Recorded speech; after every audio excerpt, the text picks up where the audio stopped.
Good evening, everyone. Aryan, Anuj, put your attendance in the chat box. I think this is the first class for Aryan, is it?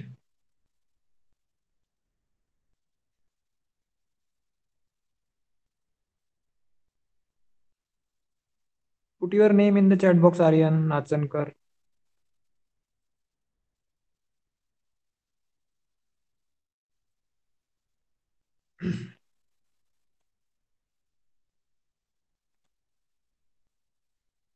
Can you people hear me?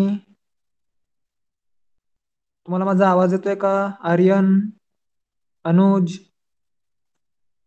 Okay, अनुजला येतोय आवाज माझा. What about you, Aryan?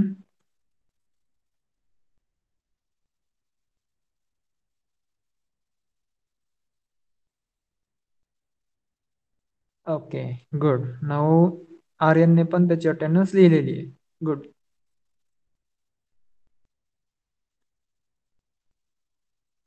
So last क्लासमध्ये आपण काय बघितलं होतं? Last क्लासमध्ये आपण सोनोग्राफी काय असते ते बघितलं, बरोबर? We have seen what is sonography.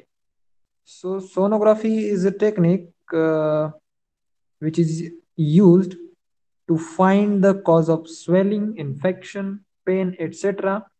with the help of sound waves. Okay, and how it works that we have already seen. Okay, after that, Beti Bachao, I talked about this also.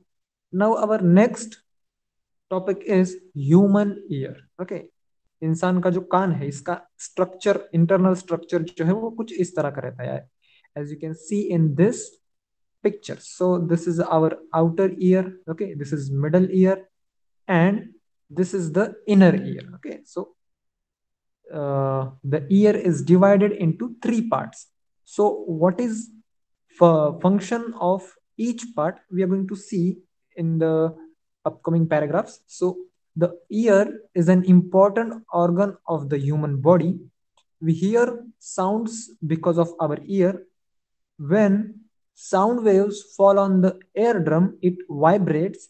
These vibrations are converted into electrical signals which travel to the brain through nerves. The ear can be divided into three parts: outer ear, middle ear and inner ear. Okay, so हम किस तरह से सुन सकते हैं? देखो यहाँ पे ear drum है. Okay, as you can see ear drum. So जैसे ही साउंड हमारे कान में आता है, so that ear drum vibrates. Okay, and it generates electrical signals. So ये जो इलेक्ट्रिकल सिग्नल्स हैं ये ब्रेन तक पहुंचते हैं और ब्रेन को, मतलब ब्रेन उसे डिकोड करता है. एंड जो मतलब साउंड हमारे कान में पड़ी है तो वो हमें समझ में आ जाती है. Okay, so this is how our ear functions. Okay, so this is eardrum. So as you know, the ear is divided into three parts, correct? This is the outer part, that is outer ear, that we can see with our eyes, and the internal part that we cannot see with our eyes. Okay, so see, middle part में क्या है? Eardrum है. उसके बाद में chain of three bones है, as you can see this white जो दिख रहा है यहाँ पे, that is chain of three bones. After that semi circular canals are there, steps are there.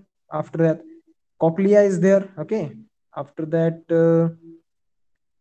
eustachian tube is there, and this is pinna, that is the outer part of our ear. Okay, now outer part or outer ear or pinna, the outer ear collects the sound waves and passes them through a tube to a cavity in the middle ear. Its peculiar funnel like shape helps to collect and pass sounds into the middle ear. तो जो हमारा outer ear है उसका काम क्या है? Basically उसका काम है कि साउंड को कलेक्ट करना, and to pass it in the middle ear, मतलब मिडल ईयर तक उसे कलेक्ट करके पहुंचाना. That is the work of our outer ear. Now what middle ear does? See, there is a thin membrane in the cavity of the middle ear called the eardrum. When a compression in a sound wave reaches the eardrum, the pressure outside it increases and it gets pushed inwards. The opposite happens when a rarefaction reaches there. The pressure outside decreases and the membrane gets pulled outwards. Thus, sound waves cause vibrations of the membrane. Okay, now rarefaction and high pressure. So these ये जो दो चीजें हैं हमने देखी है waves में. Okay, rarefaction means what? Where the frequency is less. That's it. The frequency or the pressure is less. So that portion is called rarefaction of the wave. And जहां पे मतलब प्रेशर ज्यादा रहता है, सो यहाँ पे हमने देखा है ना. सो सी, इफ जो साउंड हमारे एयर ड्रम तक पहुंच रही है, अगर वहां पे प्रेशर ज्यादा है, आउटसाइड का प्रेशर ज्यादा है, तो what it will do, it will push the air drum inside. See, ये जो ईयर ड्रम है, जिसे कि हम कान का पर्दा भी कहते हैं, बराबर. सो इस कान के पर्दे को ये जो आउटसाइड का प्रेशर है वो उसे इनवर्ड पुश करेगा, बराबर, मतलब अंदर की ओर उसे धकेलेगा उस एयर ड्रम को. And when the rarefaction comes, मतलब कि जब फ्रीक्वेंसी कम हो जाती है या फिर उसका जो प्रेशर है वो आउटसाइड का कम हो जाता है, तो वो जो एयर ड्रम है वो वापस अपने पोजीशन पे आ जाएगा, मतलब कि वो बाहर आ जाएगा, बराबर. सो इस तरीके से क्या होता है, उस एयर ड्रम की मूवमेंट होती है, या फिर हम कह सकते हैं कि उसके वाइब्रेशंस होते हैं. And based on the vibrations electrical signals are generated. Okay, जो वाइब्रेशंस होते हैं उन वाइब्रेशंस की वजह से या फिर according to those vibrations electrical signals generate होते हैं. लाइकवाइज, या फिर अगर हम इसका उल्टा देखें थोड़ा सा, तो वो जो if you are listening to me in earphones or with the help of your mobile speaker, तो स्पीकर का जो वर्किंग फेनोमेना है वो क्या है कि उसमें हम इलेक्ट्रिकल सिग्नल्स अप्लाई करते हैं. एंड वो जो पर्दा रहता है, ओके, जो डायफ्राम जिसे हम कहते हैं, वो डायफ्राम वाइब्रेट होता है and it generates sound. Correct. Sound generate कैसे होता है, आपके ईयरफोन में हो या फिर मोबाइल फोन के स्पीकर में, तो साउंड जनरेट होने के लिए we need some vibrations, isn't it? We have seen that. So जो डायफ्राम है वो वाइब्रेट करेगा and it will generate the sound. Similarly sound सुनाई कैसे देगा, साउंड हमारे कान में पड़ेगा and that sound will cause the vibration of eardrum, and according to the vibration or according to the movement of eardrum, the eardrum will generate electrical signals, and those electrical signals will be carrying the information that the audio we have heard. Okay, so this is how our ear functions. Now inner ear, the auditory nerve connects the inner ear to the brain. The inner ear has a structure resembling the shell of a snail. It is called cochlea.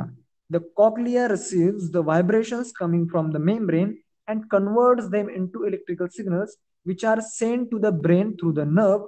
The brain analyzes these signals. Okay, so this is how the ear functions. Okay, this much information is enough in this particular standard. Okay, now the ear is an important sensory organ. Stick or other pointed objects should never be inserted into the ear for cleaning it. Also, one should not hear very loud music using earphones. It may cause grave injury to the eardrum. तो इस paragraph में हमें क्या बताया है, इसमें हमें बताया है कि कोई भी नुकीली चीज या फिर पॉइंटेड ऑब्जेक्ट या फिर कोई स्टिक हमें कान में डाल के उससे साफ करना नहीं चाहिए, कान को साफ नहीं करना चाहिए. आई एम नॉट टॉकिंग कि कान को साफ नहीं करना चाहिए, लेकिन किसी नुकीली चीज से नहीं करना चाहिए. ओके, सो इससे क्या हो सकता है कि इससे हमारा जो एयर ड्रम है वो डैमेज हो सकता है. And if the air drum gets damage, then we may face the problems in listening. Okay, हमें सुनाई देने में थोड़े से प्रॉब्लम्स आ सकते हैं.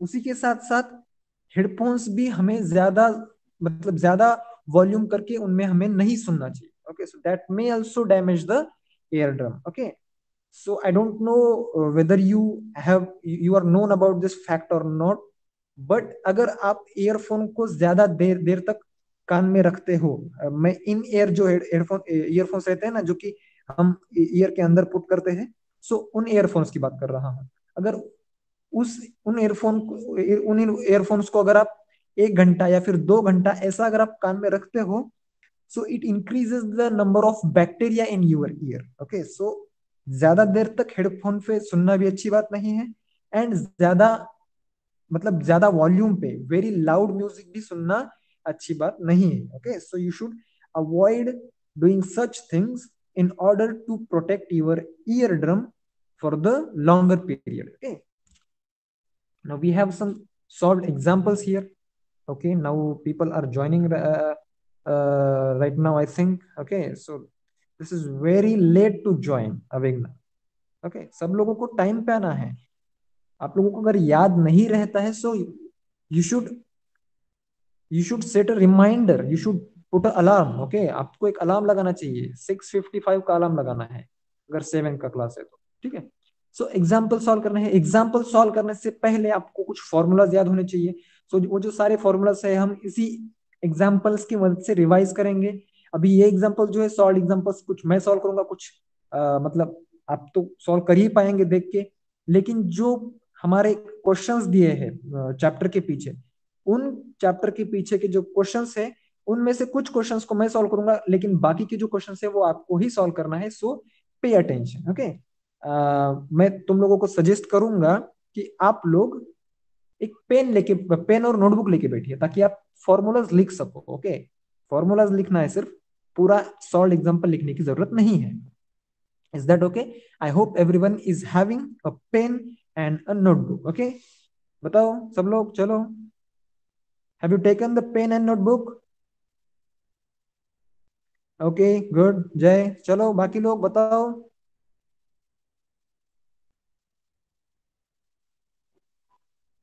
Okay, Abhigya, good good. Dheeraj, चलो ठीक है। सो अभी मैं जो आपको फॉर्मूलाज बताऊंगा वो फॉर्मूलाज ही आपको सिर्फ नोटबुक पे लिखना है, एंड आपको रिमेंबर भी करना है, and not for this particular standard. ये जो फॉर्मूलाज है ये आपको 10th स्टैंडर्ड में भी काम आएंगे, 11th में भी, 12th में भी, एंड फर्दर स्टडीज में भी। Okay, so these formulas are very important. Do not consider these formulas valid for your examination, मतलब कि आपके एग्जामिनेशन तक ही आपको इस फॉर्मूलाज का काम है, उसके बाद अगर आप भूल जाओगे तो भी चलेगा, ऐसा नहीं है। Okay, these are universal formulas, ये कहीं पे भी आपको काम आ जाए। Okay, so see, how long it will take how long will it take for a sound of 25 centimeter wavelength and 1.5 kilohertz frequency of to travel a distance of 1.5 kilometers? Okay, so इसमें चीजें दी क्या क्या है, किस units में दी है, ये सब चीजें हमें ऑब्जर्व करनी पड़ती है। Now see, 25 centimetre of wavelength, wavelength दी है, कौन से यूनिट में दी है, सेंटीमीटर में दी है। ओके, ना 1.5 kilo hertz frequency, 1.5 kilo hertz यानी कि कितना कितना हर्ट्स, हाउ मच, बताओ? 1.5 किलो हर्ट्स यानी कि कितना hertz, how much hertz? Kilo hertz यानी कि 1000, बराबर। एंड 1.5 मल्टीप्लाइड बाय 1000 इज,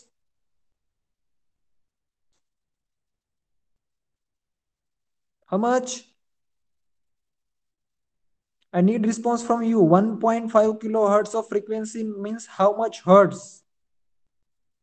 यहाँ पे सामने ही दिखा है, लिखा है ना, 1.5 kilo hertz is equals to 1.5 into 10 to the power 3 hertz, यानी कि हमें 10 to the power 3 यानी कि क्या, 10 to the power 3 यानी कि 1000, एंड 1.5 मल्टीप्लाइड बाय 1000 अगर आप नहीं कर पा रहे हो calculation, so it's pathetic. Okay, ये कैलकुलेशन आपको आना चाहिए, ट्राई इट। सिंपल कैलकुलेशन है ना, यहाँ पे लिखा भी है हाल, फिर भी आप लोग नहीं कर रहे हो कैलकुलेशन। राइट, 1.5 मल्टीप्लाइड बाय 1000 कितना होता है? 9 स्टैंडर्ड स्टूडेंट्स, 1.5 मल्टीप्लाइड बाय 1000,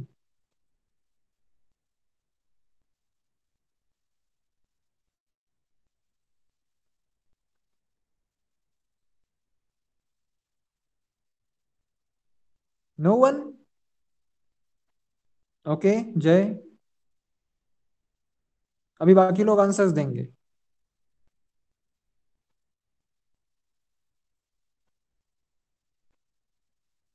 बराबर है या गलत है? बाकी लोग बताइए। 1.5 किलो हर्ट्स यानी कि 1500 हर्ट्स, राइट और रॉन्ग?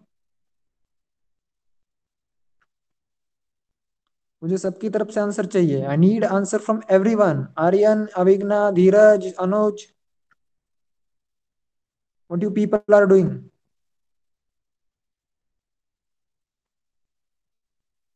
ओके, ठीक है। So 1.5 kilo hertz means 1500 hertz, 1500 hertz. Okay, Dwijesh, you are 15 minutes late. Okay, this is not acceptable. Now, see, frequency is given here, wavelength is given. Now, wavelength is given in centimeters. Okay, wavelength is given in centimeters, but we have to convert it into meters. ठीक है? हम SI units जो होते हैं, standard international जो units रहते हैं, उनमें ही हम यहाँ पे मतलब सारे क्वांटिटीज को या फिर एंटिटीज को हम कन्वर्ट कर लेंगे। अभी ये 25 सेंटीमीटर है तो 0.25 मीटर आएगा। ये 25 सेंटीमीटर को हम क्या करेंगे, 0.25 मीटर में कन्वर्ट कर लेंगे। And distance is given in kilometres, so distance को भी हमें किस में कन्वर्ट करना पड़ेगा? मीटर्स में कन्वर्ट करना पड़ेगा। किलोमीटर का मीटर में कन्वर्ट करना है तो 10⁻³ से हमें मल्टीप्लाई करना पड़ेगा। ना what they are asking, they are asking time. Time क्या है? ठीक है, सी, दिया क्या क्या है देखो, फिर से एक बार, फ्रीक्वेंसी दी है, वेवलेंथ दी है और डिस्टेंस दिया है, and they are asking time. Now we have this formula, velocity of sound is equals to frequency multiplied by wavelength. लिख लीजिए जल्दी से, nu multiplied by lambda. Okay, velocity of sound is equals to frequency multiplied by wavelength, that is v is equals to nu multiplied by lambda. Maitreya, you are 16 minutes late. Okay, I don't expect this from you people. चलो बताओ, लिख लिया ये formula? Velocity of sound is equals to frequency multiplied by wavelength, that is v is equals to nu multiplied by lambda. Written, लिख लिया formula? Okay, सी now, frequency दी है, frequency क्या दी है? 1.5 इंटू 10⁻³ हर्ट्स, लिख लिया यहाँ पे। And lambda, lambda is the wavelength, wavelength हमने जो कन्वर्ट की है मीटर्स में, तो मैं यहाँ पे मीटर्स में जो वेवलेंथ है वो लिखूंगा। ओके, नाउ इन सब चीजों का भी मल्टीप्लीकेशन करना है हमें। 0.25 को अगर 0.25 को अगर 1.5 के साथ मल्टीप्लाई करेंगे तो आएगा 0.375। अगर 0.375 को अगर हम मल्टीप्लाई करेंगे 10⁻³ से, so it will be 375 metre per second, that is a velocity, velocity of sound. Okay, अभी वेलोसिटी हमने क्यों निकाली, क्या जरूरत पड़ गई वेलोसिटी निकालने के लिए? क्योंकि हमें टाइम निकालना है, and we have given distance, और हमें क्या चाहिए फिर? वेलोसिटी चाहिए। सी दिस फॉर्मूला अगेन, ये फॉर्मूला आपने पहले लिख लिया, अब ये दूसरा फॉर्मूला इसे लिख लो, time is equals to distance by velocity. Time is equals to distance by velocity लिख लिया, तो हमारे हमें निकालना था टाइम। डिस्टेंस हमारे पास था लेकिन वेलोसिटी नहीं थी, लेकिन वेलोसिटी के लिए हमारे पास एक फॉर्मूला था जिसमें कि फ्रीक्वेंसी और वेवलेंथ की जरूरत थी, जो कि हमें ऑलरेडी दी गई थी, बराबर। तो ये जो दो क्वांटिटीज दी है, फ्रीक्वेंसी और वेवलेंथ दी है, हमें किस लिए दी थी? वेलोसिटी निकालने के लिए। डिस्टेंस दिया है ऑलरेडी, सो डिस्टेंस यहाँ पे मैंने ऊपर लिख लिया, वेलोसिटी नीचे लिख दी, and I got the time, that is 4 seconds. The sound takes 4 seconds to travel the distance of 1.5 kilometers. Okay, सो ये दो फॉर्मूलाज आपको यहाँ पे यूज करने थे। आई होप आपको ये दोनों फॉर्मूला समझ में आ गए हैं। Is that okay?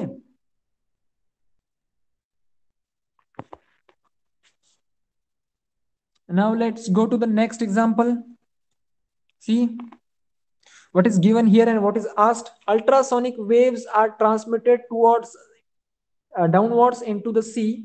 Why? With the help of sonar. Reflected sound receives after 4 seconds.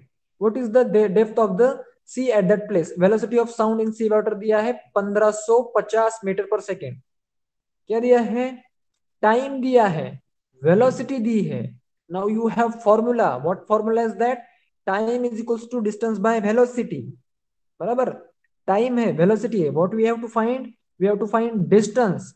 Now distance find out करने के लिए क्या फॉर्मूला रहेगा? Distance is equals to time into velocity.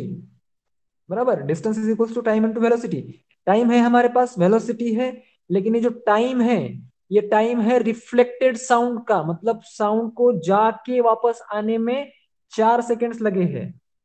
तो सी, let us suppose this is our ship. Okay, this is our ship. This is what we can say, the bottom of or the depth of sea. Okay, sound goes here and it reflects back in 4 seconds.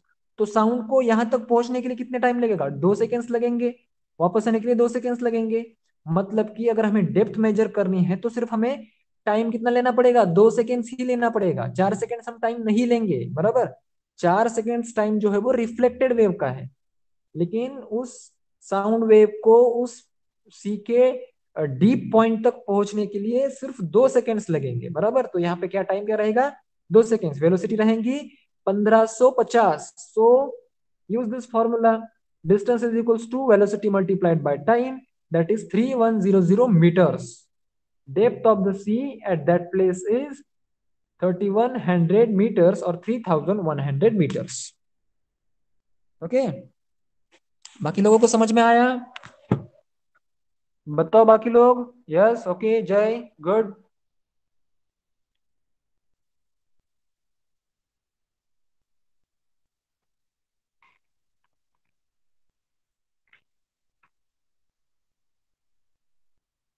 Okay, good.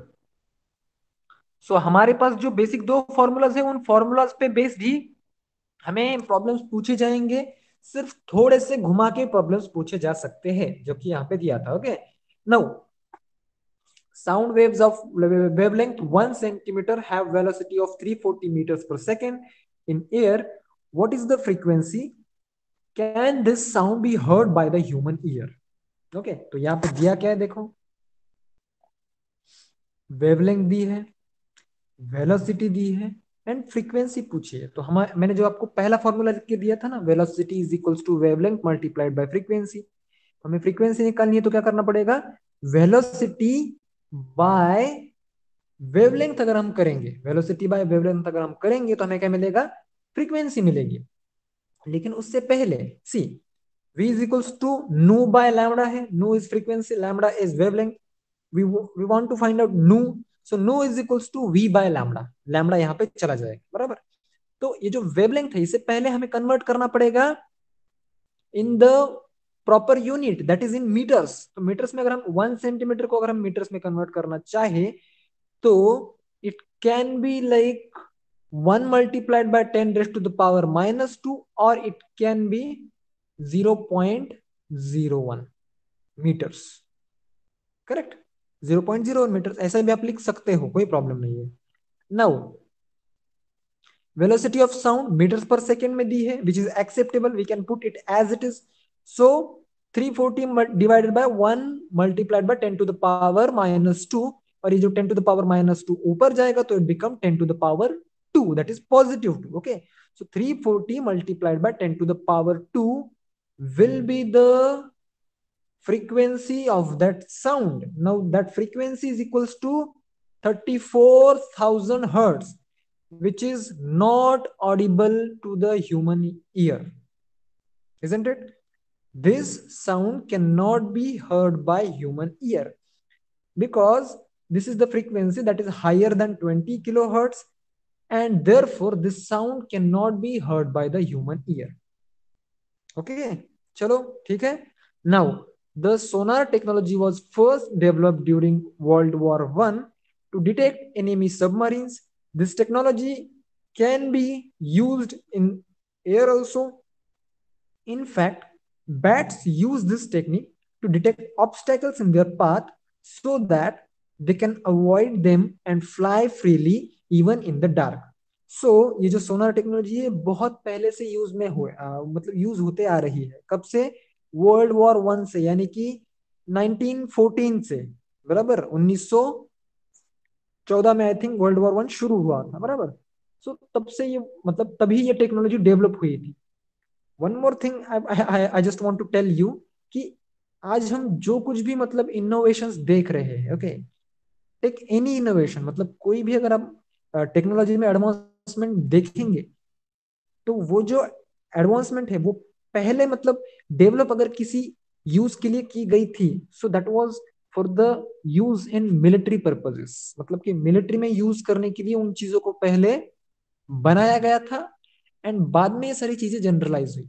Okay, सो इसके बहुत सारे examples है, you can find about this. Okay, this is very, for example अगर कोई television भी अगर हम बात करें, या फिर मोबाइल फोन्स, ये सब चीजें जो है, इस या फिर एरोप्लेन्स, फाइटर प्लेन्स जो है, ये सब चीजें मतलब मिलिट्री यूज के लिए पहले इन्वेंट हुई और उसके बाद में ये जनरलाइज हुई। ओके, सो जस्ट एक फैक्ट मुझे ध्यान में आया तो मैंने यहाँ पे बता दिया। It it has nothing to do with our syllabus. Okay, so bats के बारे में तो हमने पहले ही सीख चुके हैं हम लोग। Now will take the question and answers. Okay, now tell me, sound does not travel through, what is the answer of the first blank space? Fill in the blanks. Sound does not travel through what? Travel through what? बताओ यहाँ पे क्या आना चाहिए? Sound does not travel through dash dash dash.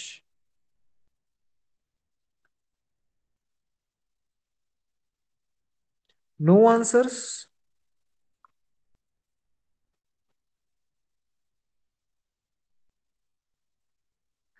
If you don't know the answer, then just put in the chat box, don't know.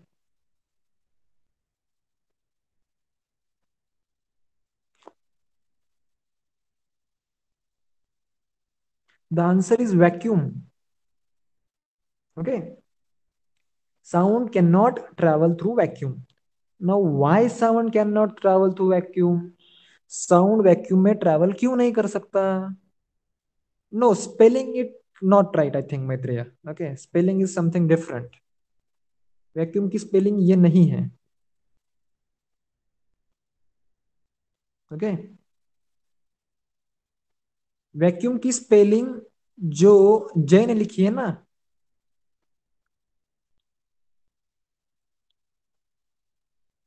जो जय ने spelling लिखी है, VACWM, that is the correct spelling. Okay, and vacuum does not contain air, so is that the reason that sound does not travel through vacuum? Is that the proper reason? Do you think so? See, reason is vacuum, sorry, sound does not travel through vacuum because sound needs a medium for its transportation. उसे एक medium की जरूरत होती है। It can be air, water, any solid, it can be anything, but it needs a medium. And as vacuum doesn't contain anything, so it do not get any medium. That's why sound cannot travel through the vacuum. Okay. Now, the velocity of sound in steel is dash dash than the velocity of sound in water. is यहाँ पे sound sand नहीं sound है. Okay. Make the correction. Velocity of sound in steel is dash dash than the velocity of sound in water. क्या होगा answer इसका? Faster, is it the better? Yeah, greater is the better word. Very good, Arya. The velocity of sound in steel is greater than the velocity of sound in the water. Now why so? क्यों ऐसा क्यों? What is the reason?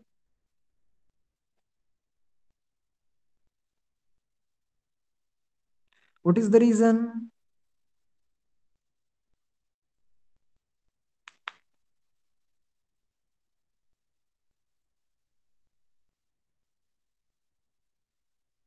Okay, that can be considered as a more precise answer, Maitreya. Okay, good. But I just need a general answer. General answer क्या रहेगा कि जो solids होते हैं उनमें साउंड फास्टर ट्रेवल करता है as compare to liquids and the gases. Correct. So this is general answer. Yeah. Now, the incidence of dash dash in daily life shows that the velocity of sound is less than the velocity of light. Which incidence? Which incidence shows that the velocity of sound is less than the velocity of light? Firecrackers at the sky. Okay.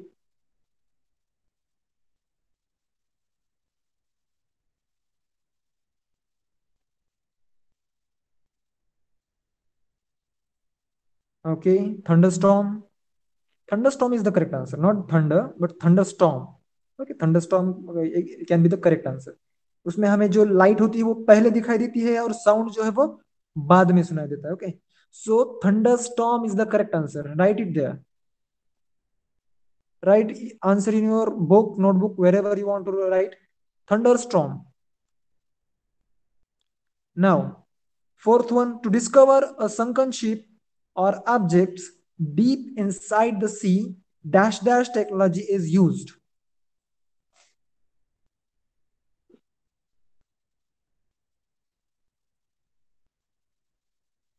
Very good. Everyone is writing sonar. That is very fine.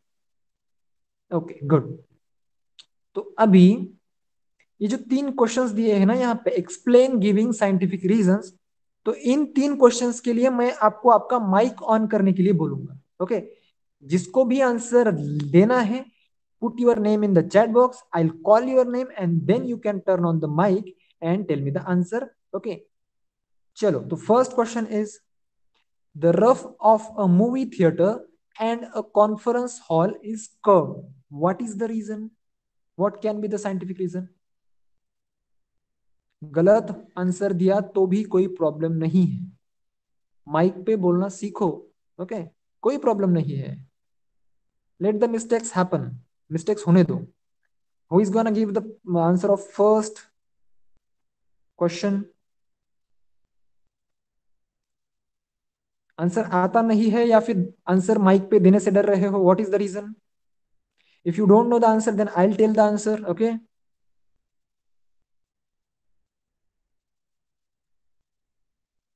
repeat question.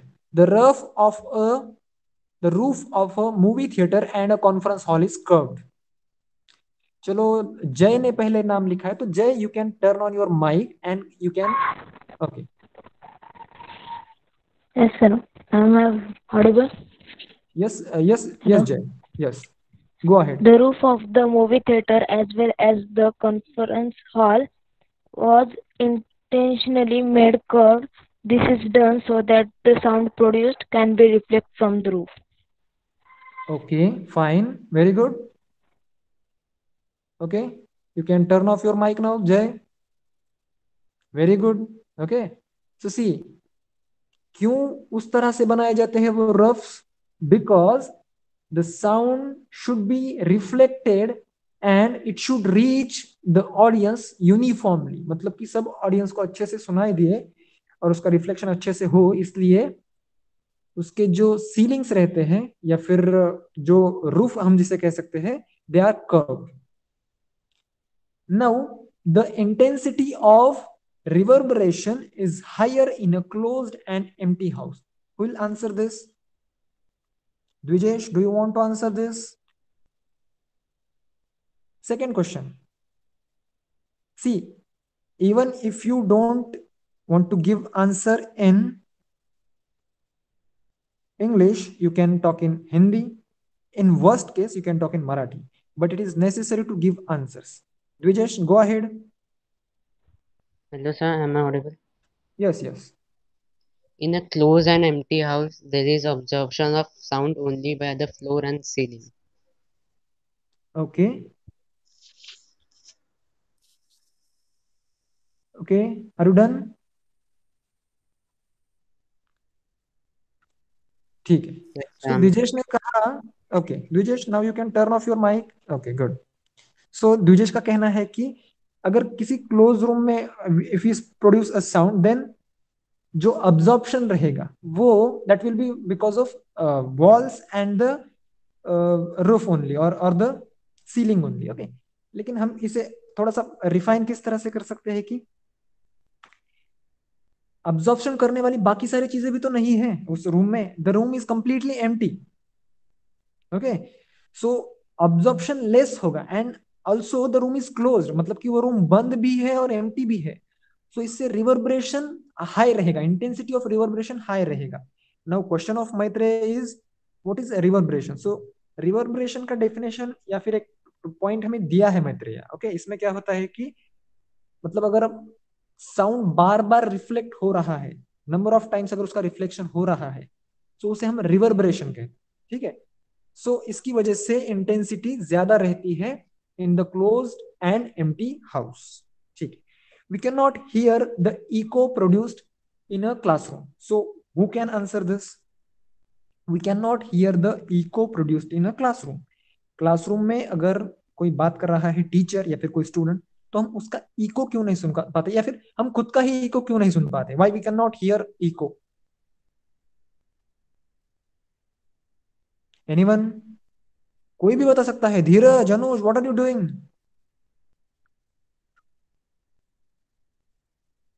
Marathi, Hindi, English, everything is acceptable, but you just need to talk. Aryan, you can also talk. No problem if you make a mistake. मुझे इतनी बार बोलने की जरूरत नहीं पड़नी चाहिए। सब सब लोगों ने आंसर नाम लिखना चाहिए चैट बॉक्स में। Sir I will give the answer, I will give the answer. Answer आ नहीं रहा है या फिर देने से डर रहे हो? What is the reason? चलो, जो लोगों ने अभी तक आंसर नहीं दिए है, put your reason, what is the problem, why you can not give answer by turning और your mic. Everyone put your reason. Maitreya, Anuj, Dheeraj, Aryan, or is there any background noise from your side? What is the reason why you people are not comfortable giving answer on mic?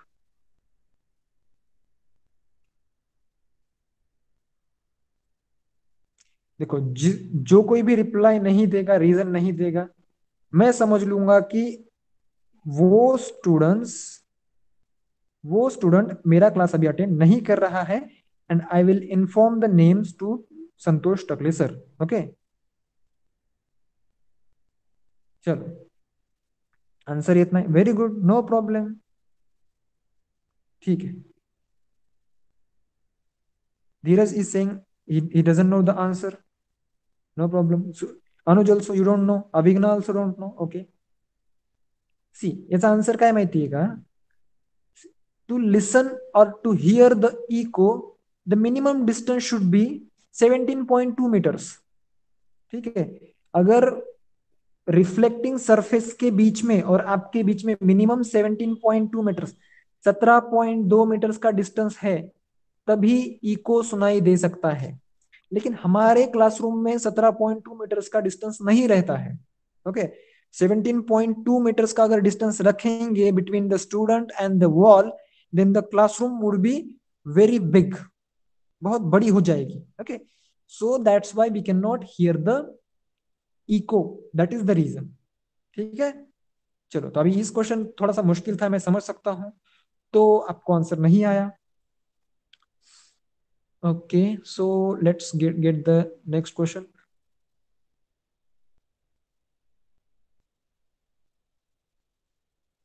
So what is a echo? What is an echo? Echo क्या है और उसको affect करने वाले factors क्या है, ये बताओ अभी। Can anyone?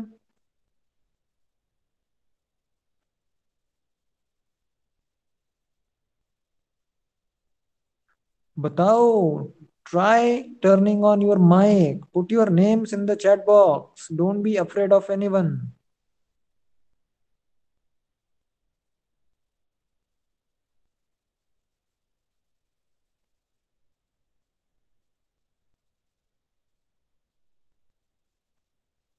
ठीक है, आपको आंसर नहीं आता है, मान लो, चलो। तो मैं आंसर बताऊंगा, मेरे पीछे रिपीट कौन करना चाहेगा? Who would like to repeat after मी?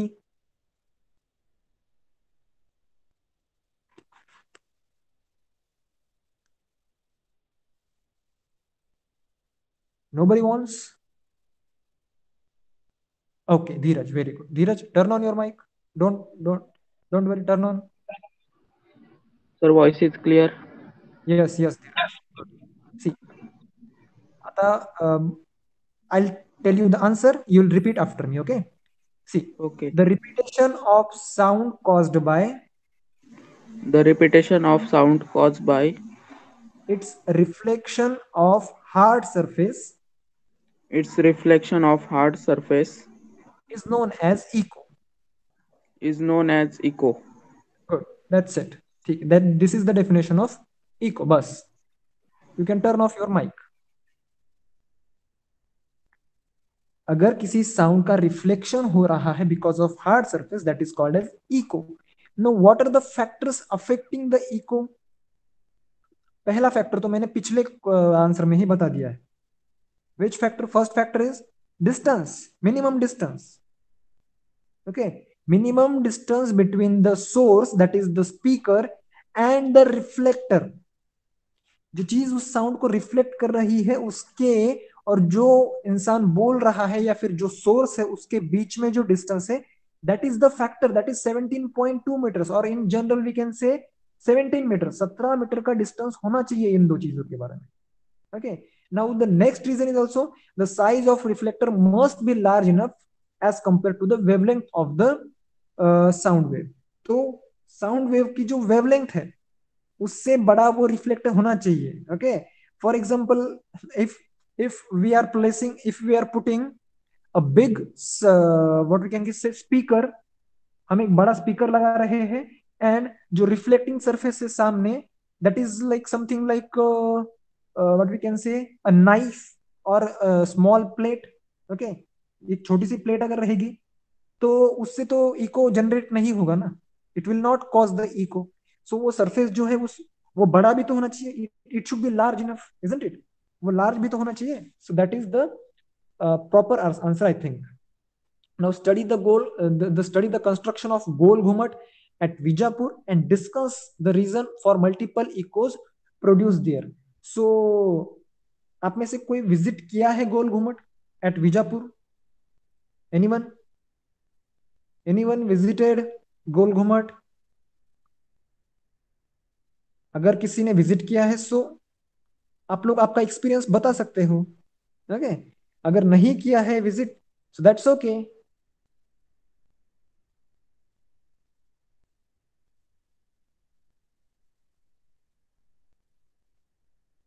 बाकी लोग आंसर्स दो.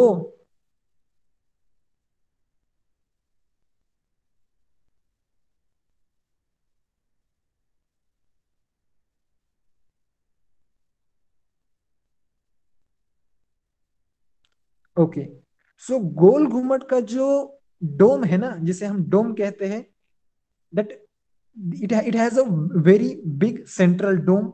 Okay, and because of the dome, वो जो डोम है वो बहुत बड़ा डोम है. Okay, and that dome is the main reason for the multiple echoes. ठीक है, सो सी फॉर एग्जांपल अगर मैं आपको ड्रॉ करके बताना चाहूं, so let us suppose this is a dome. Okay, so इसमें मल्टीपल रिफ्लेक्शंस होंगे साउंड के. Okay, and we will be listening to them. Okay, see like this, ये रिफ्लेक्शन हुआ like this. So that's why we hear multiple echoes produced in the Gol घुमट.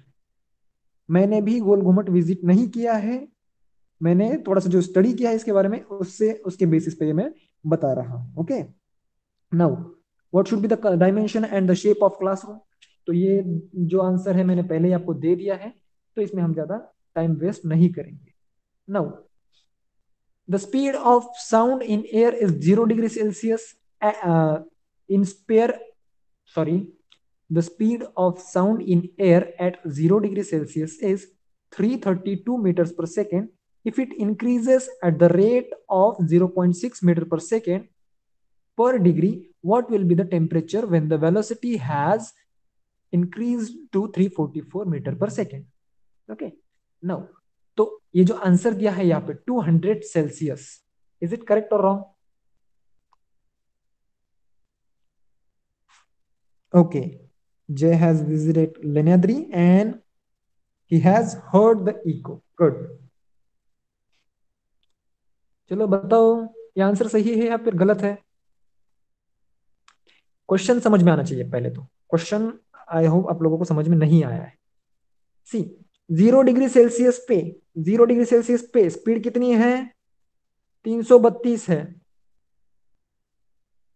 if it increases at the rate of 0.5 meter per second per degree, 0.6 metre पर degree metre per second पर degree increase हो रही है, मतलब 1 degree Celsius अगर temperature हो जाएगा तो स्पीड क्या होगी? 332.6 बराबर। 2 डिग्री होगा टेम्परेचर, अगर 2 डिग्री हो जाएगा तो स्पीड क्या होगी? 333.2 बराबर। सो अगर हम इस तरह से चले जाए तो 344 की स्पीड होने के लिए कितना टेम्परेचर की जरूरत पड़ेगी?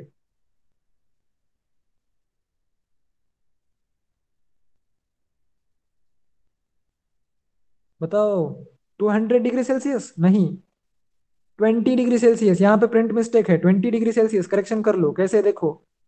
0.5 मीटर पर डिग्री, मतलब 1 डिग्री टेम्परेचर अगर बढ़ता है तो 0.6 से स्पीड बढ़ती है। अगर 10 डिग्री बढ़ेगा तो कितने से स्पीड बढ़ेगी? 10 डिग्री अगर टेम्परेचर बढ़ता है तो कितने से स्पीड बढ़ेगी? 6 मीटर पर सेकेंड से स्पीड बढ़ेगी बराबर। 10 डिग्री के लिए 6 मीटर पर सेकेंड से स्पीड बढ़ेगी। 20 डिग्री के लिए 12 मीटर पर सेकेंड के रेट से स्पीड बढ़ेगी। तो पहले 332 थी, बाद में 344 हो गई, मतलब 12 डिग्री का 12 मीटर पर सेकेंड का ही तो डिफरेंस है। सो 20 degree Celsius should be the answer. Okay, now ये जो बाकी रिमेनिंग एग्जांपल्स है ये आप लोग सॉल्व कर लो। इसमें कुछ भी मतलब डिफरेंट नहीं है, रेदर देन दोज फॉर्मूलाज, वही फॉर्मूलाज यूज किए गए हैं। And all these answers are also correct. Okay, मैंने ये वेरीफाई किए हैं तो ये सारे आंसर्स भी करेक्ट ही है। Let me just check. Okay, yes, all the answers are correct. You can solve this. If you find any difficulty, then you can ask me on the classroom. आज आपको होमवर्क आ जाएगा इस chapter के लिए particularly. सो आप सब लोगों को ये सब क्वेश्चन सॉल्व करने हैं। Okay, is that okay? ठीक है, सब लोग सॉल्व करेंगे क्वेश्चंस? Okay, good. चलो तो ठीक है, इसी के साथ हमारा ये जो चैप्टर है ये खत्म होता है। And I think we have left with one chapter only for for my portion particularly. बाकी का जो पोर्शन है वो मोस्टली मैम और सर कंटिन्यू करेंगे। So which chapter is that? I think carbon carbon an important element. तो ये जो चैप्टर है वो हम अपकमिंग थर्सडे को चालू करेंगे। ओके, ठीक है, चलो। सो that's it for today, students. Bye bye. Now you can leave the class. Chalo, bye. I'm stopping the presentation. You can leave the class. Thank you. Aryan, Avigna, Maitreya, leave.